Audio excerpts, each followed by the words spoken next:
Kabupaten Tanah Datar, Provinsi Sumatera Barat. Setiap nagari memiliki keunikan dalam tiap penuturannya. Keunikan bahasa Minangkabau Tanah Datar menjadi kekayaan daerah yang kelestariannya penting untuk dijaga. Banyak tutur bahasa asli Tanah Datar, terkhususnya di Nagari Tabek Patah, yang sudah tidak digunakan lagi. Hal ini menjadi bukti bahwa mulai terjadinya kelangkaan bahasa, Badan Bahasa sebagai unit utama di Kemendikbudristek yang mengawal pengembangan dan pembinaan bahasa telah melakukan transformasi kebijakan dengan 3 fokus utama. Salah satunya ialah melestarikan bahasa dan sastra daerah. Untuk itu, dengan bangga saya mengangkat sebuah program yang bertujuan untuk merevitalisasi bahasa Minangkabau yang berkonsentrasi di Nagari Tabek Patah, Kota Batuah, Kosakata Arkais Bahasa Minangkabau Tanah Datar, Nagari Tabek Patah. Program Kota Batuah dilaksanakan dengan menghimpun kosakata arkais dari para penutur jati berusia 60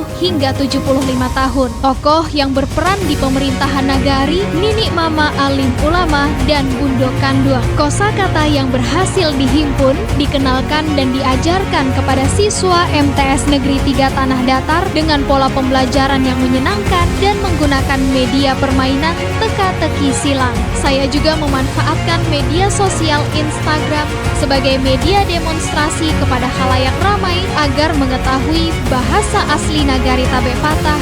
As a young generation born in Tanah Datar, I'm ready to help the government to preserve regional language and literature. Assalamualaikum warahmatullahi wabarakatuh. Halo sana cadia babahaso, Denai Odilia Musdalifah Putri Sanora dari Tanah Datar, Duta Bahasa Sumatera Barat tahun 2020 ampe.